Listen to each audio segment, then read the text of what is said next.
Peace. How do you obey the messenger? Right? Because we're told the instructions over and over in the reading.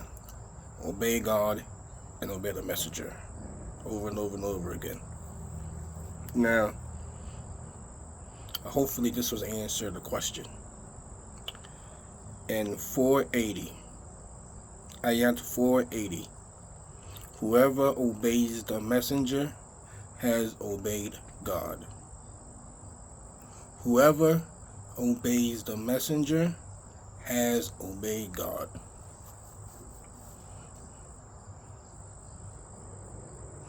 So, what does that mean?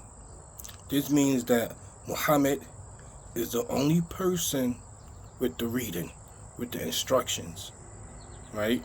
The only person with it. So, if he goes to someone and he's telling them, there's only one God and this and that, there's a God and the fire, and you gotta be accountable for your actions, right? If he is this messenger, giving this message saying that it is from God, right? You have two options. Either you can't accept it, or you can reject it. Either or, accept it or reject it. And the thing is this is why they would say he made it up, or this is why they say that he was crazy, because no one else is getting this from God, right? He's the only one getting it.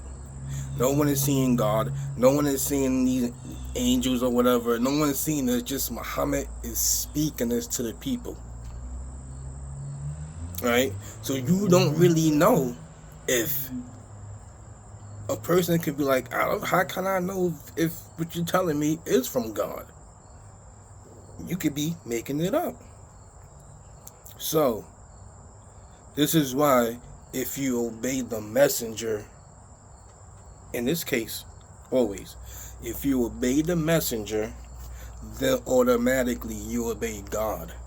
For example, if I tell my son to go tell my other son something, and he goes and tell him, and he don't listen, since he did not obey that messenger, then he's not obeying me.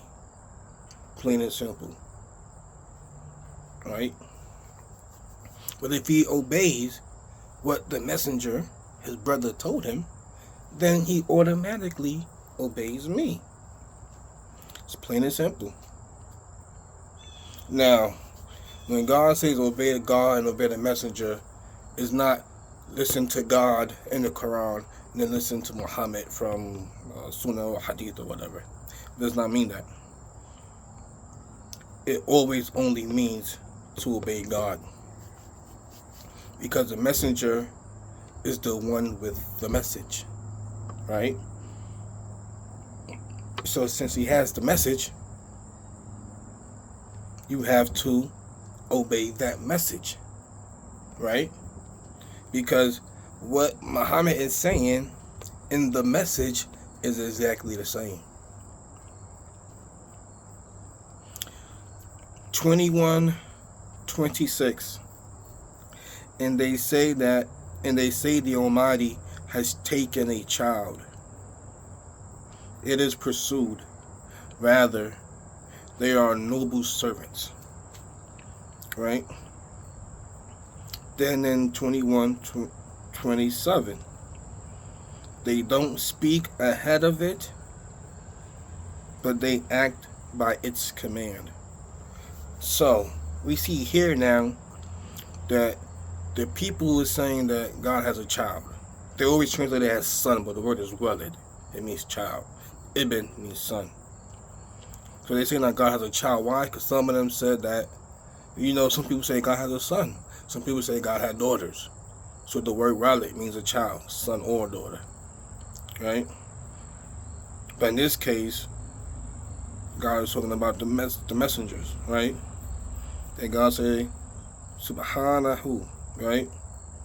They say it means glory be to him. Whatever.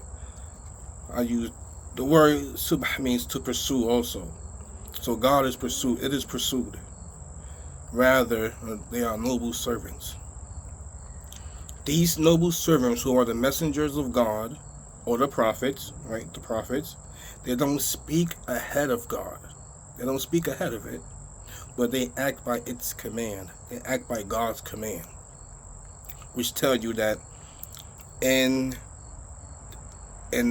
whatever they say, unless they talking regular business to their friends or their spouse or their children or whoever, when they come in with God's message, they don't speak before God when it comes to God's instructions.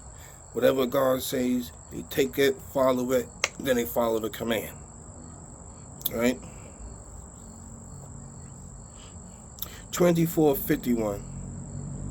In fact, the saying of the trusting ones, the mu'mins, the saying of the trusting ones, when they are called to God and its messenger to judge between them, is that they say, we hear and we obey. Right? They don't say we emulate and obey. We hear and we obey. So, when they are called to God and his messenger to judge between them. So, if obey a God and obey the messenger is two different obedience, then this would be two different. That means that God would give you a judgment, and then Muhammad would give you a second judgment. Why would you need two judgments in one case to be judged between? Doesn't make no sense. So what this judgment means is that when God says they come to be judged, it's only talking about the message, the reading, the Quran. Everyone, they're being judged by this. Now, when they come to personal matters, when they go to the prophet for a judgment, like David with the two litigants with the sheep, then that has nothing to do with instructions or wahi. That's just God telling them when you judge the people, judge with justice. Right? So he had to judge with justice. So that's how he judged the people.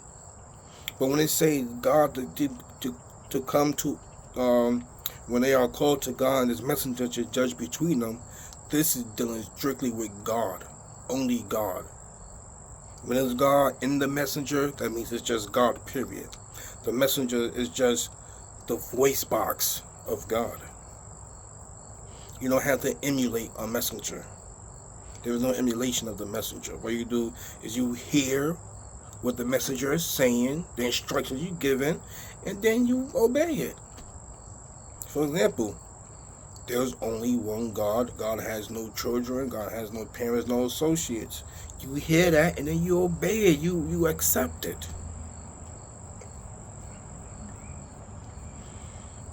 Okay.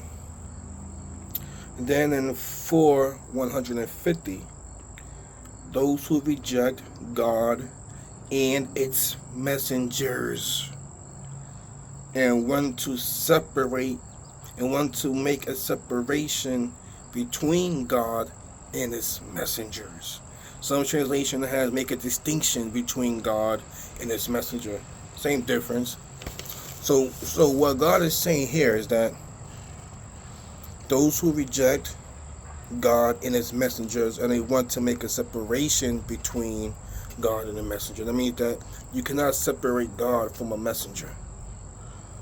When God says obey God and obey the messenger, there is no obey God in the Quran and obey God in the Sunnah. No, it is obey God, period. Only one thing. Because the messenger's job is only to clearly deliver. That's it. That's it. So, if anyone says obey God, obey Allah, obey God and obey the messenger, means you have to follow God and the Quran, to follow Muhammad and the Hadith is incorrect. What that means is you cannot separate you cannot separate the messenger from the message, and you cannot separate the message from the primary source of the message, which is God.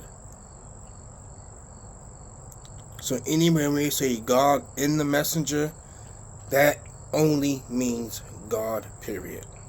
Just it, meaning God's commands, not the command of the messenger, only God's command. As I stated before, if you look in, I forgot which ayah it is. I know it's 4 something. Ayah 4, maybe. Oh, it's like in the earlier pages. It's like in the earlier section where God talks about the inheritance. Then God says, "These are the limits of God. Whoever obeys God and messenger, then they will be successful," or something like that. I don't know verbatim whatever it is. But this is telling you that God is the only one who gave these laws, the policies for inheritance, not Muhammad. But then God says, if you uphold the limits of God and obey God and obey the messenger, pretty much. So that's why it is whoever obeys the messenger has obeyed God, because you cannot separate the messenger from God at all. You know what I'm saying? So, and we're not told, it doesn't say obey God and obey Muhammad. It doesn't say obey God and obey the prophet. The only time it says obey the prophet, God is talking to the woman, and God tells the woman about don't kill your kids and don't do this and don't do this, and obey the prophet in anything that is good, right? It says obey him in anything that is good. It doesn't just say obey the prophet. It says obey the prophet in anything that's good, because as a prophet, he is able to make mistakes. That's why it says, "Oh prophet, why do you sanction? Why do you make haram what God made halal, permissible for you to please your wife?" You see what I'm saying? Now, when it comes to him, to the messenger, since he's following the message, there is no mistakes in that sense. You see? So, yeah, that's pretty much that. Peace.